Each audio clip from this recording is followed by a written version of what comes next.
सो है this is Prabhat Ranjan और आज के इस वीडियो में हम डिस्कस कर रहे होंगे कि अगर आप इंजीनियरिंग कॉलेज में जाने वाले हो और 50 से 55 हजार के बीच एक बढ़िया लैपटॉप ढूंढ रहे हो तो आपके लिए बेस्ट फिट रहने वाला है लेनोवो आइडियापैड गेमिंग 3 लैपटॉप। और यहां पर मैं इंटेल प्रोसेसर के साथ जाना ज्यादा प्रेफर करूंगा बजाय कि AMD राइजन। तो यहां हम कुछ चीजें डिस्कस करेंगे कि HP डेल क्यों नहीं, लेनोवो ही क्यों, इंटेल का प्रोसेसर क्यों, AMD राइजन क्यों नहीं, कौन सा प्रोसेसर यहां मिल रहा होगा, कौन सा ग्राफिक्स कार्ड, कितना रैम, कितना SSD, सारी चीजें भी हम डिस्कस करेंगे। तो सबसे पहले बात करते हैं कि लेनोवो ही क्यों, HP डेल क्यों नहीं। तो समझिएगा, मैंने ऑलरेडी एक HP विक्टस के ऊपर वीडियो बना रखा है, लेकिन वो लैपटॉप उनके लिए था जो 62 63 से स्टार्ट करना चाहते हैं अपना बजट, लेकिन किन्हीं के लिए वो बजट बहुत महंगा है। तो वो कुछ 50 से 55 हजार के बीच एक बजट फ्रेंडली ऑप्शन ढूंढ रहे हैं जिन्हें 50 से 55 में एक बढ़िया ऑप्शन मिल जाए। ये नहीं कि 50 से 55 में कुछ भी पकड़ा दिया। तो यहां पर आपके लिए बेस्ट निकल कर आता है लेनोवो आइडियापैड गेमिंग 3। और यहां भी मैं, अब कुछ लोगों को रहता है कि HP डेल तो बढ़िया ब्रांड है भैया, तो समझिएगा जो टॉप 5 मॉडल्स है आपके सामने, HP Dell, Asus, Acer, Lenovo, ये अगर लैपटॉप सब 40,000 45,000 के ऊपर, 50,000 के ऊपर ले रहे हो तो फिर यहां ब्रांड का उतना मैटर नहीं रह जाता।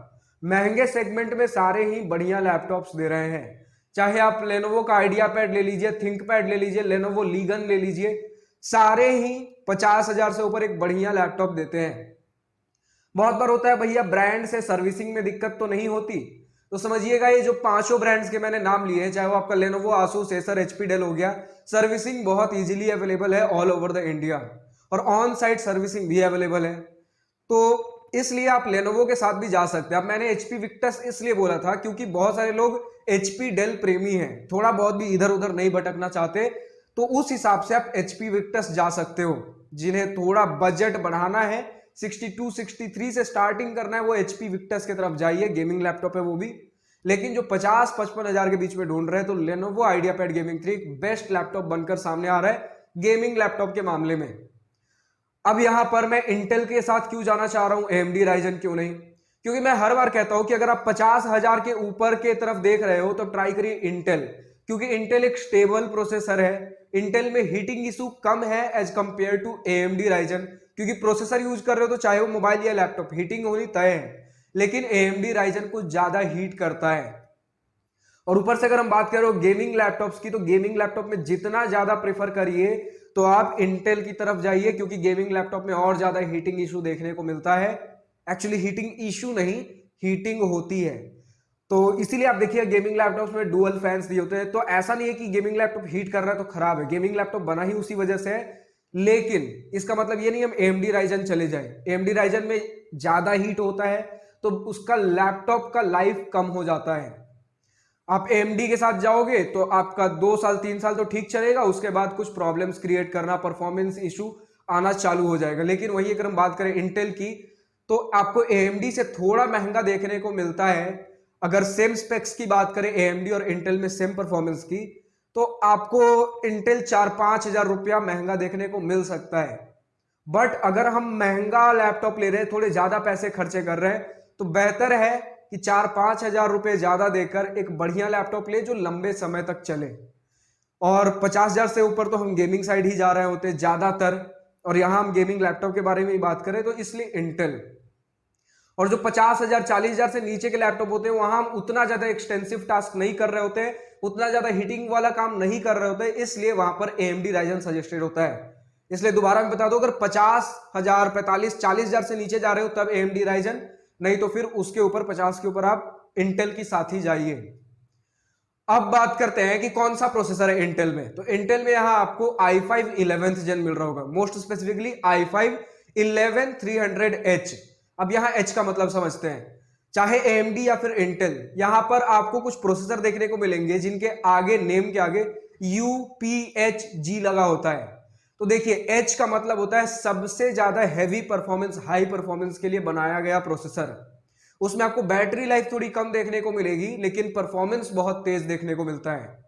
यू प्रोसेसर की बात करें तो वहां पर हमें बैटरी लाइफ कुछ ज्यादा देखने को मिलता है, लेकिन परफॉर्मेंस कम देखने को मिलता है, यानी वो बैटरी लाइफ के हिसाब से बनाया गया है।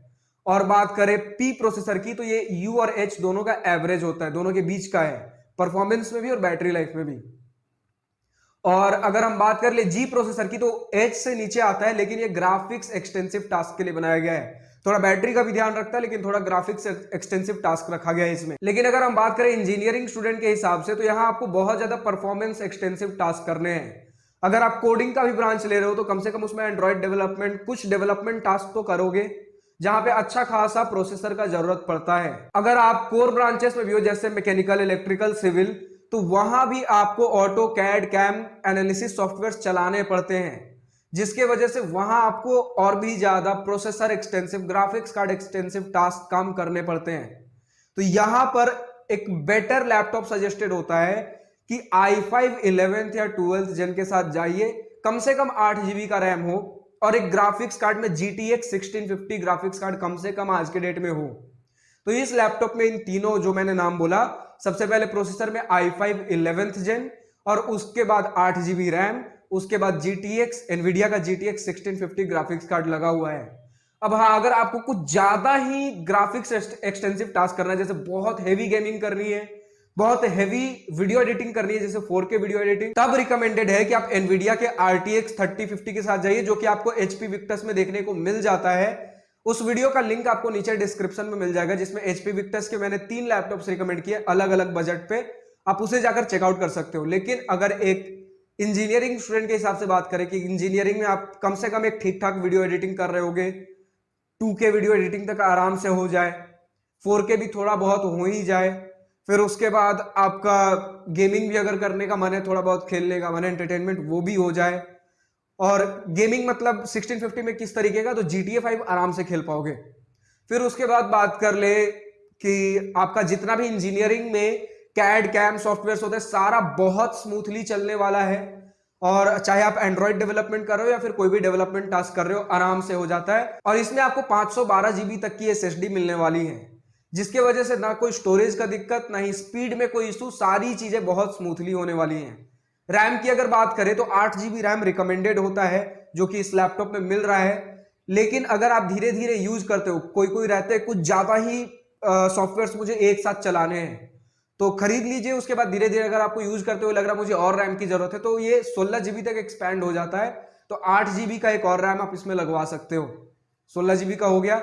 तो कहीं से भी ये लैपटॉप कम नहीं है, जो 50 से 55 हजार में आपको ये लैपटॉप देखने को मिल रहा है। अब यहां पर आपको आसूस टफ के भी कुछ लैपटॉप इसी के आसपास देखने को मिलते हैं, लेकिन समझिएगा वो 10th जेन i5 10th जेन प्रोसेसर है, और यहां आपको i5 11th जेन मिल रहा है। यानी कि लेनोवो में आपको अपडेटेड आज के टाइम का प्रोसेसर है और आसूस टफ में पुराना प्रोसेसर है। इसलिए मैं यहां पर लेनोवो आइडियापैड गेमिंग 3 की तरफ जा रहा हूं। मतलब वापस से अगर मुझे कंक्लूड करना भी हो तो लेनोवो आइडियापैड गेमिंग 3 एक इंजीनियरिंग स्टूडेंट के हिसाब से 50 से 55 हजार के बीच एक बेस्ट लैपटॉप निकलकर सामने आता है। अब कुछ लोग बोलेंगे भैया कि कुछ लोग तो नोटबुक रिकमेंड करते हैं स्टूडेंट्स के हिसाब से, तो यहां देखिए किन स्टूडेंट के हिसाब से, क्या इंजीनियरिंग स्टूडेंट के हिसाब से, क्या एक नॉर्मल किसी भी कॉलेज के स्टूडेंट के हिसाब से, किसके लिए नोटबुक रिकमेंड करते हैं। तो समझिएगा अगर आप 50,000 के नीचे का नोटबुक ले रहे हो तो वहां पर क्या चीजें हैं, आपको परफॉर्मेंस कम देखने को मिलती है, बैटरी लाइफ 10 घंटे 12 घंटे, मतलब बैटरी लाइफ बढ़िया देखने को मिलेगा, लेकिन परफॉर्मेंस कम देखने को मिलेगा अगर 50,000 के नीचे जाते हैं तो। अब गेमिंग लैपटॉप की बात करें तो यहां बैटरी लाइफ 4 घंटे तक देखने को मिलता है, अगर ग्राफिक्स कार्ड मेरा एनवीडिया GTX 1650 लगा हुआ है तो। अब मुझे बताइए कितने घंटे आप लैपटॉप यूज करने वाले हो डायरेक्ट बैटरी पे। अगर हम बात कर ले क्लासेस लेक्चर्स में अगर आपको लेकर जाने हैं तो 4 घंटे का बैटरी बैकअप तब मिलता है गेमिंग लैपटॉप में अगर आप बहुत एक्सटेंसिव टास्क कुछ कर रहे हो, वरना अगर नॉर्मल कुछ टास्क कर रहे हो तो आराम से 6 घंटे तक भी चला जाता है। आप लगातार क्लास में कितने देर लैपटॉप यूज करने वाले हो, मेरे एक्सपीरियंस है 2 घंटे से ज्यादा 3 घंटे, उससे ज्यादा नहीं। और अगर आपका बैटरी डिस्चार्ज हो भी रहा है तो आपके सामने लेक्चर हॉल में सॉकेट प्लग दिए जाते हैं, आप उसमें प्लग करके अपना लैपटॉप चला सकते हो, कोई दिक्कत नहीं है। और अगर आपको रूम पे चलाना है हॉस्टल रूम में, तब गेमिंग लैपटॉप बना ही इसी हिसाब से, आप इलेक्ट्रिसिटी के साथ कनेक्ट करके चलाइए, डायरेक्ट बैटरी पे मत चलिए। बैटरी पे गेमिंग लैपटॉप्स हाफ परफॉर्मेंस पे चलते हैं, वही आपका नोटबुक वाला परफॉर्मेंस देगा अगर बैटरी पर चलाइएगा तो। लेकिन अगर आप प्लग सॉकेट से कनेक्ट करके डायरेक्ट इलेक्ट्रिसिटी पे चला रहे हो चार्ज करते हुए, जो कि रिकमेंडेड होता है गेमिंग लैपटॉप के लिए, तो उसमें आप जितनी देर चलाइए, समझ रहे हैं। तो एक इंजीनियरिंग स्टूडेंट के हिसाब से गेमिंग लैपटॉप ही प्रेफर्ड होता है, ताकि आप सारे काम कर सको, कहीं भी कोई काम अटक ना ही रहा हो। वरना अगर आप सेम परफॉर्मेंस जो आपको एक गेमिंग लैपटॉप में मिल रही वैसा कोई नोटबुक लेने जाओगे तो आपको आराम से 70,000 80,000 तक का बजट खिंच जाएगा। मतलब जो आपको 45,000 50,000 55,000 में जो गेमिंग लैपटॉप में परफॉर्मेंस मिल रहा है, वही परफॉर्मेंस अगर आप एक नोटबुक में लेने जाओगे तो आराम से आपका उतना बजट टच कर जाएगा। और बैटरी लाइफ 7 से 8 घंटे मिलेगी, उससे भी ज्यादा नहीं। तो इसलिए बोल रहा हूं, एक स्टूडेंट को बजट का भी ध्यान रखना होता है, एक बढ़िया परफॉर्मेंस वाला लैपटॉप भी चाहिए और गेमिंग लैपटॉप उसके लिए बेस्ट है। मुझे आज तक कोई इशू फेस नहीं हुई। कुछ लोग कहते हैं कि भैया क्लासेस तक कैरी करना होता है लैपटॉप को, तो वजन के हिसाब से नोटबुक प्रीफर्ड है। कितना वजन होता है नोटबुक का? 1.5 kg, 1.5 kg, और गेमिंग लैपटॉप का 2.25 kg। तो मेरे पास भी गेमिंग लैपटॉप है, मैं भी रोज लेकर जाता हूं, इतना कुछ फर्क मुझे आज तक दिखा नहीं नोटबुक और गेमिंग लैपटॉप के वजन में। बहुत लोग कहते हैं भैया नोटबुक का साइज छोटा होता है, तो क्या लैपटॉप बैग्स में गेमिंग लैपटॉप नहीं आते? मैं भी तो उसी में लेकर जाता हूं। और एक इंजीनियरिंग कॉलेज में आप देखोगे आराम से 60 to 70% से ज्यादा ही स्टूडेंट्स गेमिंग लैपटॉप्स ही कैरी कर रहे होते हैं। उतना तो कुछ खास दिक्कत आया नहीं उन्हें। वीडियो एडिटिंग के हिसाब से गेमिंग लैपटॉप, तो हर आपका काम भी हो जाए, हर तरीके से गेमिंग लैपटॉप एक प्रिफर्ड लैपटॉप होता है। और क्या चाहिए? तो ठीक है, मुझे तो 50 से 55,000 के बीच ये वाला लैपटॉप बेस्ट लगता है। और कोई लैपटॉप इन नियर फ्यूचर आता है तो उसके बारे में भी बता रहा हूँ। अगर किसी प्राइस सेगमेंट में आपको और चाहिए तो कमेंट सेक्शन में लिखकर बताइए। फिलहाल इस वीडियो में इतना ही। अगर वीडियो पसंद आई हो तो लाइक शेयर सब्सक्राइब दिल खोल कर करिएगा। और अगर कुछ दिल की बातें, कुछ मन की बातें लिखकर बतानी हो या पूछनी हो तो कमेंट सेक्शन आप ही के लिए तो है। So thank you for watching this video. Good bye, wish you all the best for future, enjoy journey.